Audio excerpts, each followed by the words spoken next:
The K-9 officer and the K-9 went into the cemetery. They found 2 drawstring bags, and protruding from one was a .38 caliber Smith & Wesson revolver. We spoke to her mother, we spoke to her stepfather. We went to her work, we talked to people in Radio Shack, and we were dissecting the phone and all the contacts. We just were hitting dead end after end after dead end. 7 of those men voluntarily gave their DNA profiles to the police for investigative purposes. Christopher, you're gonna have to live in this hell that you created for yourself. Hi, my name is Keosha. As I was saying, you might think I look funny, but I'm alright. I just got a cold, but it's alright because I am sucking on my candy. Who's that? Videotape you in a... This is Keosha Gilmore, a 25-year-old fashion designer from Boston, shot and killed while sitting in a parked car with her fiancé on what was supposed to be a regular Sunday night. The man who did it was someone she had known since middle school, a man she called a friend. And the most disturbing part of this story is not just what he did to her, but how long he had been planning it, and what police found hidden under his bed that proved he had never once planned to let her go. Any ideas why you think something like this might have happened? No, I can't say. You guys knew each other a long time. Yeah, I know. We knew each other through school, but we weren't close. Keosha Nicole Gilmore was born on November 11th, 1986, and she grew up in Hyde Park, one of the neighborhoods that makes up the south side of Boston, Massachusetts. By the time she was 25, she had built herself a real life, the kind that takes focus and intention to put together. She was working as an assistant manager at a Radio Shack store and saving that job for what she actually wanted, which was to own her own fashion boutique one day. That dream was not just something she talked about either. Everybody who knew Keosha described her as the type of person who followed through, who showed up, who did not just say things. Her mother, Gloria Weathersby, said her daughter had a heart that was just too big for her own good, the kind of person who gave to everybody around her without keeping track of what she was owed. Her family called her an angel, and not the way people say that after somebody passes and they are just trying to find kind words. They said it because she was genuinely that type of person, patient with people who did not deserve it, kind to strangers, somebody who never judged anyone, even people who probably should have been judged. And as we'll get to shortly, that open-hearted nature is part of what made her so vulnerable to the person who would eventually take her life. She was also engaged to be married. Her boyfriend and fiancé, Mark Finley, had been in her life for years, and they were building something real together. Both of them worked for Radio Shack at different store locations, and at the time she was killed, they were staying temporarily with Finley's parents at the family home on Alabama Street in the Mattapan neighborhood of Boston while they got on their feet. Keosha did not have a driver's license, so Finley handled the driving, coming to pick her up from her Dedham Mall location most evenings after finishing his own shift. Now, let us talk about Christopher M. Jackson. He also grew up in Mattapan, the same neighborhood as Keosha, and the two of them had known each other since they were in middle school together. They were part of the same general circle, and by every account, their friendship was completely normal and 100% platonic, at least as far as Keosha was concerned. He gave her rides sometimes, they would talk, hang out here and there. Her mother Gloria put it simply: he would give her rides, they would hang out, they would chat, just like regular friends do. The problem was that Jackson did not experience any of that the way Keosha did. At some point across those years of friendship, Jackson had developed deep romantic feelings for her, and at some point Keosha had made it clear that she did not feel the same way. She said no, the way any person has a full and complete right to do, and then she did what any sensible person would do after that. She focused on her own life. She put her energy into her career, into her relationship with Finley, and into putting a little more distance between herself and Jackson. That should have been the end of the story. Any reasonable person would have taken that for what it was, felt bad for a while, and moved forward. But prosecutors would later tell the court that what Jackson did instead was something far more calculated and far more dangerous than struggling to get over someone. There was at least one person in Keosha's life who sensed early on that something was not right with this man. Michelle Ross, Keosha's stepmother, used to run a nail salon, and as a teenager, Keosha worked there washing hair. Jackson would come by during those shifts, and whenever he did, he would not make conversation and he would not leave. He would find a seat and just sit there, watching Keosha work the entire time, not looking away, not doing much else. Michelle said it unsettled her. That feeling you get in your gut when something is off, but you can't point to a specific crime that's being committed. She remembered that feeling clearly years later when the news covered Keosha's unsolved murder, and she knew immediately what she had to do. But long before that phone call happened, things with Jackson had already grown into something much darker than an uncomfortable feeling in a salon.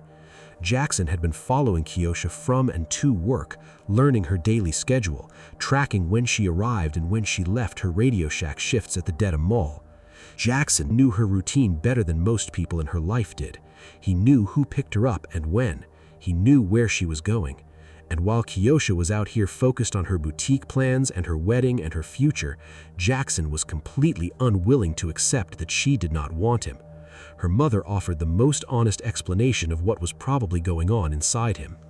Chris, in his mind, probably assumed, "I'll eventually get Keosha. I'll stick around and be the one here the longest and she'll notice me." But Keosha had already made her decision a long time ago, and that decision had absolutely nothing to do with him. The space between what Jackson believed was happening and what was actually happening is exactly what eventually got her killed. The evening of Sunday, February 19th, 2012, started the same way most of their evenings did. Finley finished his Radio Shack shift, drove over to the Dedham Mall to pick up Keosha, and the two of them headed back together to Alabama Street in their 1998 Cadillac. It was close to 9 in the evening when they pulled up outside his parents' house, and they stayed in the car for a few minutes, reclined the seats a little, talked about how their day went, before going inside. According to Finley's testimony, he had his seat leaned back, and Keosha was sitting upright in the passenger seat beside him. The two of them were just talking, when he suddenly heard a loud noise and the sound of glass breaking. A man in a black hooded sweatshirt had walked up to the passenger side of the car on foot, moving with a slow, heavy step that Finley would later describe as a limp, like there was something wrong with one of his legs. That man walked right up to Keosha's window and fired 2 shots at close range directly through the glass, hitting her once in the head and once in the chest. Then he walked around the back of the car, crossed Alabama Street, and was gone. Finley was not touched at all. Finley tried to start the car and drive away but couldn't get the engine going, so he jumped out from the driver's side, ran into the house, told his mother to call the police, then ran straight back out to Keosha. Back in the car, Finley pulled her toward him, holding and kissing her while they waited for help to arrive. He rode with her in the ambulance to Brigham and Women's Hospital, and once they were there, he sat next to her for hours as doctors worked on her, repeating the same words over and over. "We got plans, we got plans, we got plans." But she never woke up and was pronounced dead the next morning, February 20th, 2012, from the gunshot wound to her head. One of the first things police noted when they arrived at the scene that night was that Keosha's purse was still sitting right there in the car, completely untouched. Nobody had taken anything from them. This was not a robbery or a random street incident. Whoever showed up to that car came there knowing exactly who was sitting in it.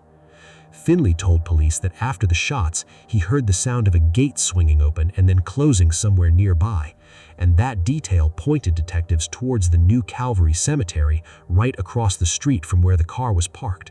They sent a canine unit in to track the shooter's path through the cemetery grounds, and what that dog led them to in there became the foundation of the entire investigation.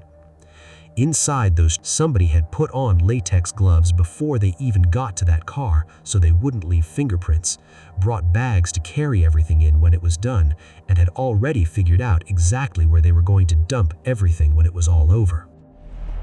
The crime lab processed everything they recovered from the cemetery, and about 2 weeks after the shooting, they confirmed that male DNA had been found on the bags, the water bottle, the hat, and the gloves. Finley submitted a DNA sample voluntarily and was ruled out immediately. Investigators then went through every contact in Keosha's phone, interviewed her male co-workers and friends, and brought people in one by one to sit down, give timelines, and provide DNA swabs. 7 different men gave their DNA willingly, and the crime lab ran each sample as fast as it could. Every single one came back negative. After months of working through every lead they had, the case went cold, and police were left holding DNA evidence with no match for it anywhere in the system. The biggest thing to the kids, even in 2012, and even more so now, is what's in their phones. And that was one of the other things we really delved into to try to see what was going on with Keosha. Is there a text message to someone? Did someone send her a message saying, I'm coming by? Is there going to be something in here that I can find? We spoke to her mother. We spoke to her stepfather. We went to her work, we talked to people in Radio Shack, and we were dissecting the phone and all the contacts. She had a number of male friends and acquaintances, and we wanted to know who all those people were and speak to them. Because of the type of work she did at Radio Shack, that she dealt with clients and different things, she would have some of her clients' phone numbers because they would be waiting for products. Everyone that we found that looked like they might have texted with her or had any sort of relationship with her or were talking to her or anything, we called them in, we sat down, we interviewed them. We start the interview out slowly, we try to get to know the person, build a rapport, and then try to get down a timeline of where they were when this incident happened and where they were afterwards. And because we knew we had so much DNA on the items that were found in the cemetery, we had a number of names who we wanted to get DNA samples from. 7 of those men voluntarily gave their DNA profiles to the police for investigative purposes. They immediately went into the crime lab to be analyzed. But sometimes that takes months, you know, and it can take 3 months, 4 months. We just kept submitting DNA sample after DNA sample after DNA sample to the lab, and the lab kept coming back saying, not him, not him, not him. Every one of them was ruled out. It was shocking. We figured since we had a single source, then clearly we're going to find the person whose DNA this belongs to. DNA is so important in cases. But if you don't have a match, you're stuck. We went through everything we could find on the phone. We were trying to see who else should we interview. There was nothing there. We just were hitting end after end after end. It was Keosha's family who refused to accept that outcome. Around the 1-year mark, they reached out to Boston 25 News reporter Bob Ward and asked him to feature the case on the station's New England's Unsolved segment, hoping that somebody out there who had information would finally come forward. The segment aired, and the very next day, Keosha's stepmother, Michelle Ross, called the police. She had never forgotten the way that young man used to park himself in her salon and stare, and the moment she saw the story on television, she knew exactly who they needed to find. She gave them the name Christopher Jackson. Detectives brought Jackson in for questioning, and he came without being forced to, sat down with investigators, cooperated fully, and volunteered his own DNA sample without anybody making him do it. He also spent the interview insisting that he and Keosha were barely even friends, that they had just gone to the same school, that there was nothing significant between them. See the television thing we did on Fox 25? What, like First Avenue? No, this thing we recently too with Bob Ward. You know who Bob Ward is? Okay. He's a guy on Fox 25 who goes out and does like these New England Unsolved, that's what I think they're called. And they do like little small snippets during the newscast. And Frank was out on Alabama Street with him, and they, videotaped him, kind of give him a little bit of background about the case. And then hopefully we get more information, but not too much yet, but hopefully we get more. About 2 months after that swab went to the lab, the results came back. His DNA matched the evidence from every single item found in that cemetery. The bags, the water bottle, the hat, the gloves, everything pointed back to the same man who had just sat across from a detective and told them he barely knew her. When police searched Jackson's home following the DNA match, they went through his bedroom and looked under his bed, and what they pulled out from underneath it told investigators everything they needed to know about how far back this obsession actually went.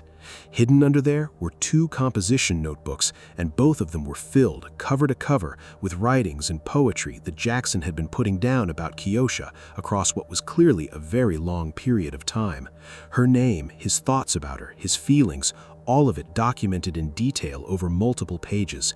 And on one of those notebooks, written right there on the front for anyone to read, was a dedication that left absolutely no room for anybody to misunderstand what they were looking at.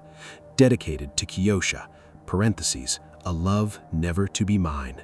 He already knew somewhere in his mind that she was never going to love him back, and he wrote that truth on the cover of the book he kept about her. The notebooks were not just evidence of feelings, they were evidence of a decision he had been moving toward for a long time. Jackson was arrested on April 5, 2013, and arraigned 3 days later in Dorchester Municipal Court on charges of first-degree murder, along with several gun-related charges. At that arraignment, Assistant District Attorney Gretchen Lundgren did not sugarcoat a single thing. She described the killing as a premeditated act of unspeakable violence, driven entirely by Jackson's refusal to accept that Keosha did not want him. She made clear that this was not random, that it was not a street situation, and that the evidence showed a man who had planned this and then carried it out. Jackson pleaded not guilty and was held in jail without bail. It was a cold ending, just sitting in a car in Mattapan, and now her alleged is on trial. Fox 25 featured this case on New England's Unsolved, and police say that story provided the tip that broke open this investigation. Fox 25's Bob Ward was in court today, and Bob, the jury saw a key piece of evidence today. You know, just 1 week after our New England's Unsolved story aired, Boston Police Homicide sat Christopher Jackson down at headquarters and began interrogating him. Video of that session was played for the jury today as the family of Keosha Gilmore seeks justice. Prosecutors allege Christopher Jackson was infatuated with Keosha Gilmore, and when she did not return his affections, he shot and killed her at point-blank range in Mattapan with this .38 caliber handgun. Keosha was sitting in a parked car on Alabama Street with her boyfriend. The shocking trial now underway in Suffolk Superior Court. Could you point him out, please? He's the gentleman with the dark-colored suit. Boston Police Homicide Detective Frank McLaughlin identifies Jackson just before a video recording of Jackson's police interrogation is played for the jury. In this clip, Jackson denies knowing Keosha very well. Any ideas why you think something like this might have happened? No, I couldn't say. You guys knew each other a long time. Yeah, I know we knew each other through school, but we weren't close. The case had gone cold until it was featured on Fox 25's New England's Unsolved in February 2013. The day after the story aired, police got a tip about Jackson from Keosha's stepmother, Michelle Ross. She remembered Keosha and Jackson visiting her nail salon 6 years earlier. Christopher just sat there and stared at Keosha the whole time he was there. Our story was the first thing Boston Police Homicide mentioned to Jackson when they sat him down just weeks after our story aired. Did you happen to see the television thing we did on Fox 25? What, like Brett's happening? No, we just did one recently too with Bob Ward. You know who Bob Ward is? No. He's a guy on Fox 25 who goes out and does like these New England Unsolved, as what I think they're called. Well, Christopher Jackson's lawyer is expected to mount a diminished capacity defense. Testimony resumes on Monday when Keosha's mother takes the stand. I'm Bob Ward, Fox 25 News. The case did not actually go to trial until May 2016, which was 4 years after Keosha was killed. The trial was held in Suffolk Superior Court in Boston before Judge Rafi Yesayan. The prosecution came in with the DNA evidence, the cemetery items, the notebooks, and the documented pattern of stalking. They laid it all out in front of the jury as a clear picture of somebody who had tracked a woman, planned an attack, and carried it out because she chose to love someone else. They were pushing for first-degree murder. The defense came back with a different argument, saying that Jackson had developmental problems and learning difficulties since he was a child. They also claimed that he had built up a kind of fantasy world in his mind, where he genuinely believed Keosha either loved him or would eventually come around, and that those mental limitations meant he was not capable of the level of planning that first-degree murder legally requires. His mother took the stand and talked about the special education support he needed growing up and everything she had tried to do for him.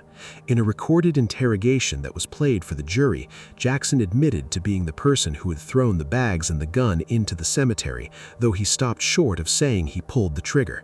What he did say was that he had made the mistake of letting his anger get ahead of his thinking, which told everyone in that courtroom exactly what he was angry about and why he had ended up in that cemetery with a loaded firearm to begin with. The jury took about 1 day to come back with their answer. On May 26, 2016, they found Christopher Jackson guilty of second-degree murder, along with unlawful possession of a firearm, unlawful possession of ammunition, and carrying a loaded firearm. The diminished capacity defense was enough to bring the charge down from first degree to second degree, but it was nowhere near enough to walk him out of that building. Sentencing happened 5 days later, May 31, 2016, and before the judge said a word, Keosha's family stood up and said theirs. Her mother, Gloria, had waited 4 years to speak directly to the man who had taken her daughter, and when she finally got the chance, she did not hold back. Keosha was a very loving, caring, and giving young woman with a heart as big as the world. She was a friend to everyone she met, including Mr. Christopher Jackson. She was sensitive to other people's needs, compassionate, caring, and non-judgmental. And then she said the part that no parent ever has to say. I will never see Keosha get married. I'll never be a grandmother to her children. She'll never be a wife or a mother herself. I feel like a part of me is missing. It's like a limb is gone. Keosha's stepfather, Herman, stood up next and read a statement from her Aunt Jackie Gilmore, and he was in tears while he did it. Your act ripped a hole in my heart, Christopher. You shot, killed, and put my niece Keosha in a box of no return. And then Michelle Ross, the same stepmother who had made the phone call that broke this case open, looked directly at Christopher Jackson and told him, "You're going to live in this hell that you created for yourself." Jackson sat there through it all in a dark suit and showed nothing on his face. He did not speak. His mother, who had just testified days earlier about trying her best to raise him right, was sobbing in the gallery. As she left the courtroom, a member of Keosha's family crossed the aisle and came over to comfort her, and that right there says everything you need to know about who Keosha's people are. Judge Yesayan sentenced Jackson to life in prison with the possibility of parole after 15 years, which is the required minimum sentence for second-degree murder in Massachusetts.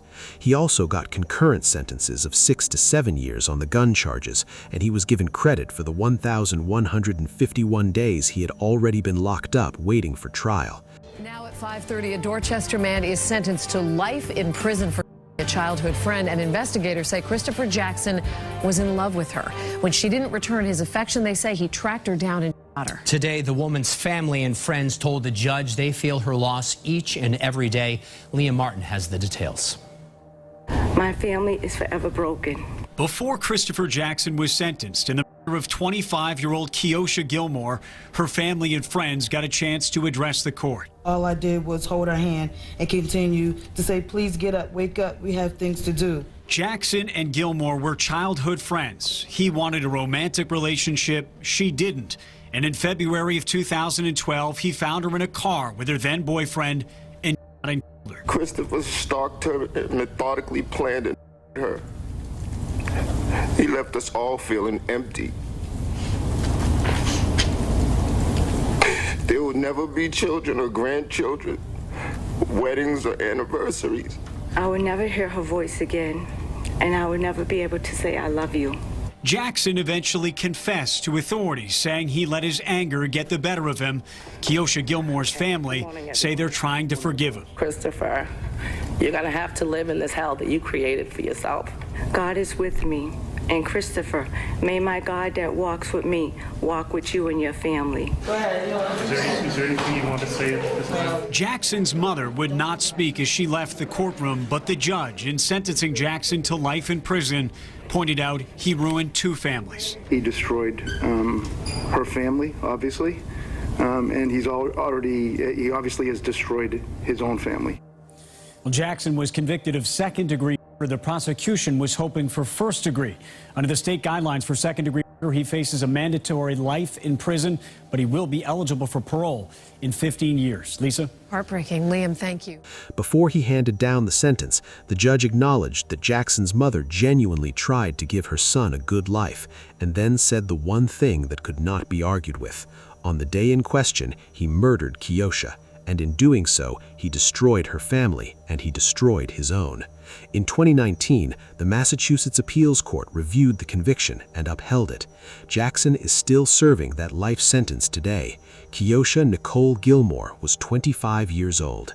She never got to open her boutique, never got her wedding, and her mother told that courtroom that she hasn't slept a full night since the day Keosha died, that the panic attacks and the grief are still there every single day for her entire family. Do you think Keosha and her family should have paid more attention to Jackson's obsession? Let me know in the comment section. Click on one of the cards on your screen to see more videos like this. See you in the next one.